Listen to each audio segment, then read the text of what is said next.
প্রাণ, কবি রবীন্দ্রনাথ ঠাকুর। মরিতে চাহি না আমি সুন্দর ভুবনে, মানবের মাঝে আমি বাঁচিবারে চাই। এই সূর্য করে এই পুষ্পিত কাননে, জীবন্ত হৃদয় মাঝে যদি স্থান পাই। ধরায় প্রাণের খেলা চিরতরঙ্গিত, বিরহ মিলন কত হাসি অশ্রুময়।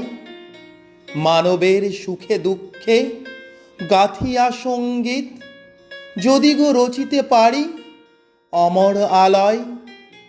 তা যদি না পারি তবে বাঁচি যতকাল, তোমাদেরই মাঝখানে লোভী যেন ঠাই। তোমরা তুলিবে বলে সকাল বিকাল, নব নব সঙ্গীতের কুসুম ফোটাই। হাসি মুখে নিও ফুল, তারপরে হায় ফেলে দিও ফুল, যদি সে ফুল শুকায়। ধন্যবাদ।